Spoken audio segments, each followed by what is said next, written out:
episode of my DC2 Integra Racecar build with K20. Today, main focus is getting the engine in the bay for a bit of a test mock-up. So I've installed all the engine mounts, so we have some nice billet mounts from Sport. So one adapts to the factory transmission mount on the subframe. This mount here bolts in where the original torque mount went, and that replaces the old B series mount that we removed last time. And the other mount just bolts straight into the factory mount on the transmission side. There's a few brackets on the engine as well, so that adapts up to the transmission mount. We've got a T bracket there back to the one on the subframe. To do this, I'll be lifting the front of the car up with the engine crane and sliding the engine underneath it, and then lift the engine up into place. Sort of the safest way. I don't really like having 200 kg swinging around 1.5 meters in the air. To make the car a bit safer, I've taken it off the dolly at the back and put some jack stands under the new sill tubes. They're holding up pretty well. When I get it back down with the engine in it, I'll do the same on the front. I'm sure these furniture dollies will take the weight, but I'd prefer to have it on jack stands, a bit more stable. Once the engine's in, we'll just be test fitting accessories like surge tank, catch can, power steering pump, that sort of thing. Figure out if it all fits under the bonnet. Once that's done, we'll take it all back out again and get the engine bay ready for paint. But first up, let's get the engine crane set up and get the thing in the bay.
Bit of a mission, but we're done.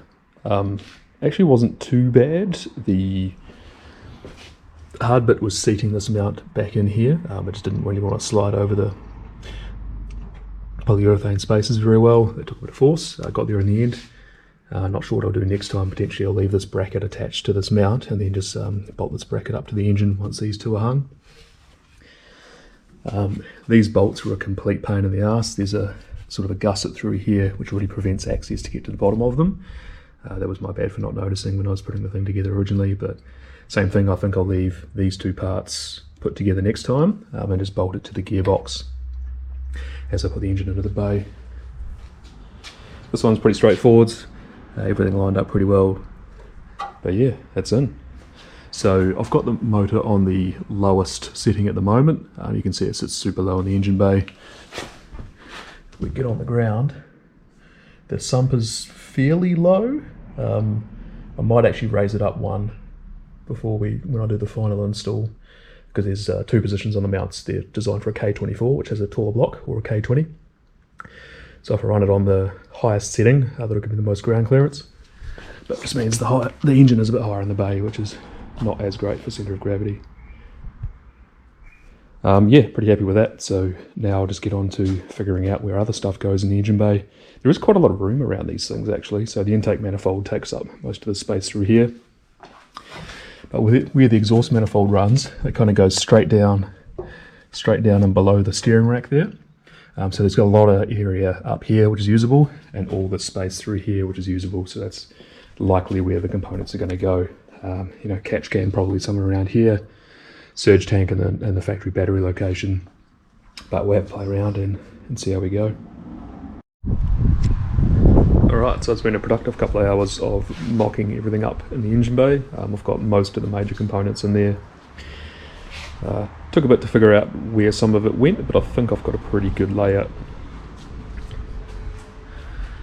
Starting over in the back corner, so where the battery tray is, that's a surge tank for the fuel surge tank, just a little 2-litre Raceworks unit, so that actually perfectly fits inside the stock battery tray width. So I just chopped off the other half of the battery tray and modified that to get it all in there nice and securely. That's a really good spot for it. It's really well protected. You can see there's actually a roll cage bar that runs through to the strut top there. So if I'm in an accident, that is probably the least likely place to crumple out of the car, and yeah, pretty happy with that. Just next to those, I've got the fuel filter mounted up on the strut tower and the Flex Fuel E85 content sensor mounted down on the chassis rail. That's using existing bolt holes for at least one of the holes on each. That should be pretty nice line routing to get from the tank into those. The real pain in the ass was this catch can. It's friggin' huge. So for Motorsport Australia regulations, if your car is over 2 litre, you need at least a 3 litre catch can. The car is currently 2 litre, but in the future I may go larger engine or supercharge it. So I thought I'd better future-proof and do it right the first time. So I've got a 3.5 litre catch can. It's about 350mm total height, so it's really difficult to fit anywhere. I explored sort of having it around this sort of area next to the catch can, but it just gets in the next to the surge tank, but it just gets in the way of everything. So this is the least worst option. It does fit pretty good where it is. It's a nice spot for it. Where it gets a little bit complex is it'll make running the air intake quite tight. So you can see the angle on the plenum here.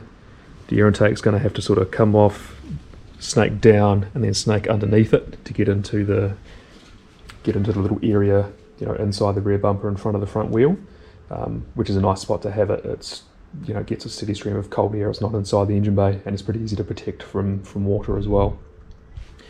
Should work though. The intake's the only thing I don't have mocked up because I'll need to fabricate it later. Also install the radiator. Weirdly, it doesn't have a way of mounting securing the top, so I'm just taped it for now, but I'll figure something out for that. That all clears nicely. This tube here can sort of go straight past these filters and head into, I'll have a swell pot mounted up here, so it'll be one hose pretty easy. And you can kind of see down here the factory thermostat opening. They just come straight out of there and down into the bottom hose. It's a dual pass radiator. You can kind of see just down in here there's a divider welded in, so all the water coming into the top, that goes along, down, and then back, so it has to go across the radiator twice. Really efficient for cooling. And yeah, got the fuel rail on. I've got a radium fuel rail with a direct mount fuel pressure regulator on it. That's a nice neat solution there. There's also a boss just underneath it here where I'll run a fuel pressure sensor if one will fit. Might have to do some jiggery pokery with lines to get that to work. But yeah, line routing out of all this should be pretty straightforward. Essentially, this is the factory fuel feed from the tank, so I'll have an in-tank lift pump. That'll come out of this, go straight into the surge tank. The fuel pump actually sits up here in the surge tank, so the outlet's sort of just here, so they can come straight out of here through the fuel filter, across, and then into the fuel rail. When it comes out of the fuel pressure regulator, this is the return side. That will shoot down into the ethanol content sensor, come out of that, go back up into the surge tank for the main return, and then when the surge tank's full, it needs to return to the main tank as well. So the third one of these will be coming across and just down into the factory return line, which is this one here. I'll get some AN fittings onto the end of those, just using little hardline adapters. Everything we run using braided AN line with aluminium fittings. So yeah, nice and neat, should all run pretty well. For brake lines, I've got a good idea of where I want everything to run. Essentially, as you can imagine, it's all just going to be across this back wall, but I just need to mount a bias valve, have a couple of T's to tie into the factory brake lines, and room for some pressure sensors. So heaps of space through there, I'm not too worried about it. I'll take care of that once everything's taken back out of the engine bay and it's all painted. So yeah, get that all ready once when we've got some space. That's about it for the mock-up side of things. Nothing much more that I need to do in that area. Next is to take it all back out again, get the engine bay prepared for paint, and sort of get that done. I also want to paint the wheel wells, so I'll probably get some just underbody coating, Raptor liner, that sort of thing, and just take care of those. There's some spots where the cage was welded in that have burned through sort of the factory coating, so that's the main reason, but also just keeps it all nice and black. So I'll do that to the front at least, and potentially the rears as well. Apart from that, I've got a little bit more painting to do on some of the suspension. Just sort of some of the factory cast stuff needs a bit of a wire wheeling and a coat of black, so I'll probably take care of that pretty soon too. Welcome back, it's a new day. Pulled everything back out of the engine bay, got that ready for prep. So what I'll get onto now is giving it a good clean, a lot of road grime and stuff in place. Just want to get that all off. Bit of a light sand, and yeah, get that ready for primer. I have never painted anything before properly, so I don't know what I'm doing, but it seems relatively straightforward to get at least a somewhat okay finish. I've just got some colour matched paint from a super cheap auto with the same colour as a car, which is like a metallic black. Yeah, so basically I'll just get into it and have a go, see how it turns out. If it turns out badly, then that's alright. It won't be worse than what the engine bay currently is with the standard paint, so either way we've got a win. Alright, I'll check you on time lapse and I'll get into preparation.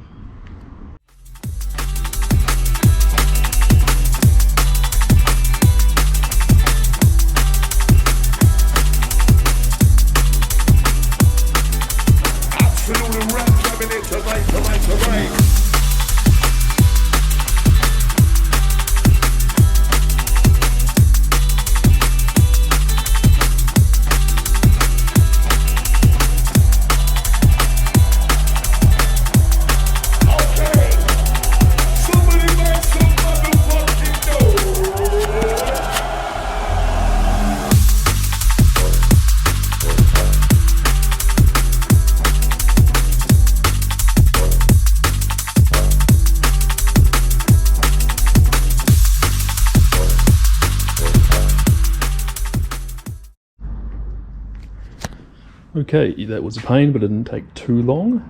Just gave it all a light sand, I think it was 360 grit sandpaper, and then went over it again with a sort of a medium Scotch-Brite pad.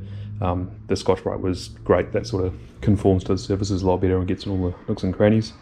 So all I was really trying to do is just scuff it up so that the primer adheres to it. So I've taken off all the shiny bits. That's now pretty matte, scuffed up, ready to go.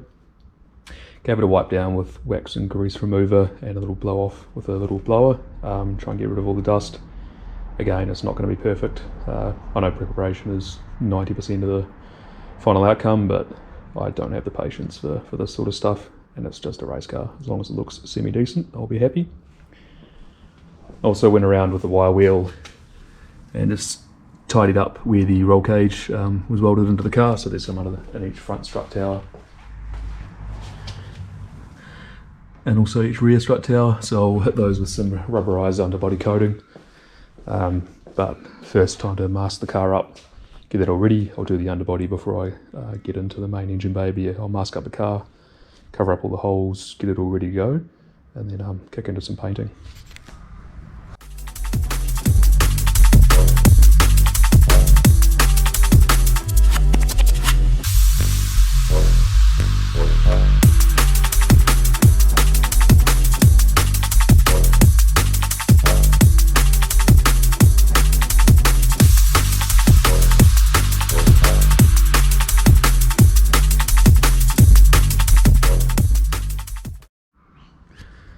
Okay, nice and quickly, just shot the wheel wells with some rubberized undercoating. didn't go too hard on it. I don't want to add a lot of weight through this stuff, and it's pretty heavy sort of paint. What I really wanted to do was cover up those areas that have been affected by the cage welding, and kind of just blend it all in so it's all one similar colour.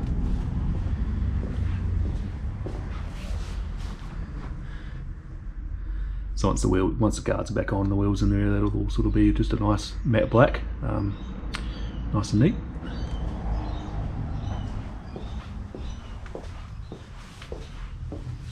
And same for the rear wheel wells. Not sure if there's enough light in there, but that's it's all matte black as well.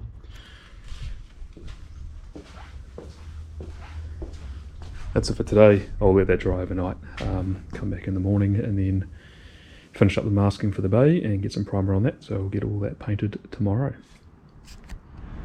Good morning. Welcome back to another beautiful Perth day. Car is now ready to go. I've finished up the masking in the engine bay, just masked off a couple of the threads and the brake lines and the bonnet catch. Now pretty much ready to go, start shooting primer. I've given it another wipe down with a wax and grease remover, so I think it's pretty good to go. It is a little bit windy today, so we'll see how we go in terms of getting foreign objects in the paint. I don't really want to shut the garage door because ventilation will be pretty poor and I'll cook myself in fumes. But yeah, we'll see how we go with the primer anyway, because I can sand out anything that comes in. Also had a go at sealing off the door to my house because the fumes like to come in. Don't think that's going to be very effective. There's another door right there, which is probably going to let it straight in. Alright, I'll set up the time lapse and we'll start painting.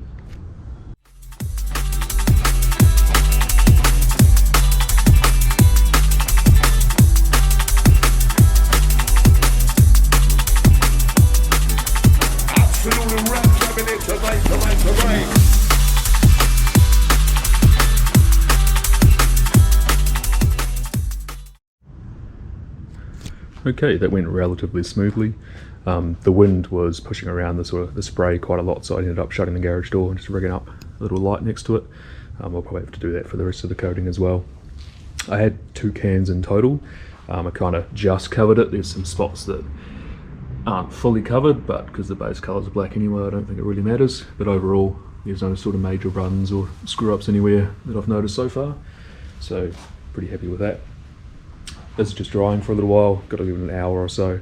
The instructions do say to sand it, just like a light sand with 800 grit, but I think I'll skip that because it is thinning in a few spots. I don't need the world's smoothest finish in there, so I'll just carry on with the colour and the clear. I've got 3 cans of colour, so that should help me get a bit more coverage, try and get 3 to 5 coats on. So I'll start that soon. In the meantime, just rigged up some other parts. So I've got the front lower control arm, sort of the rear halves that go into the compliance bushing, and the little bracket, the modified battery tray that I made up to take the fuel surge tank. So it's got those in some epoxy sort of matte black. That stuff sprays on super well. Gives a really nice surface finish, no primer or anything, just lay it on thick and it's good to go. So I'll let those dry out while I start shooting the colour. Alright, back on time lapse.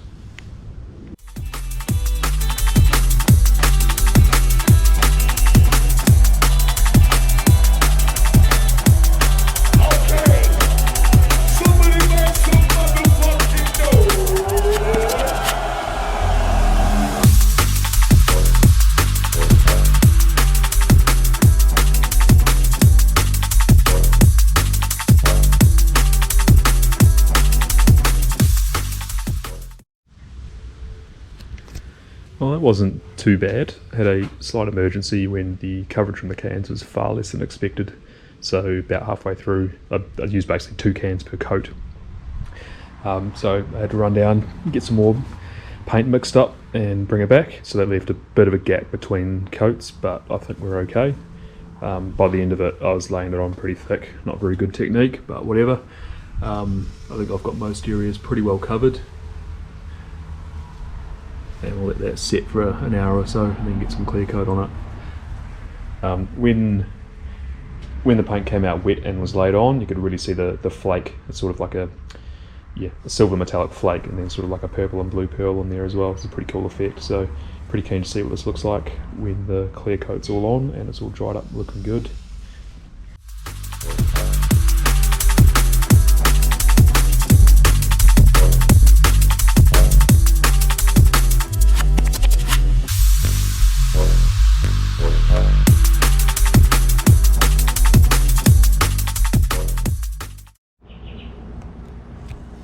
And we're done. I've let the clear coat dry for a few hours now. Had the garage door shut the whole time just to stop any dust blowing in. Garage itself is a giant mess. It'll be a bit of a clean up tomorrow, but that's all good. It turned out pretty good. The clear coat sort of isn't super thick in a lot of places. I had 2 cans of that, which was good for about, sorry, I had 3 cans of that, which was good for a coat per can. There's only sort of a couple of spots, sort of like this, where it's on, you know, proper nice and thick and lush. I don't know if you can sort of see any of the metallic coming through. I'll chuck some light on there, hopefully that'll help. But that's a pretty cool colour. The sun's gone away, so we'll have to wait and see what that looks like outside. But yeah, on the whole, pretty happy with everything. The main surfaces that you see when you look into the engine bay are pretty well covered. Yeah, that will definitely do the job as a race car engine bay. Not something I'm keen to repeat again in future. The clear coat in particular was pretty potent. I had a bit of a headache after that. But yeah, so I'll let this dry overnight, and then tomorrow probably start getting some suspension, start reassembling some suspension and get that in the car. That's it for now though. Thanks for watching. We'll see you later.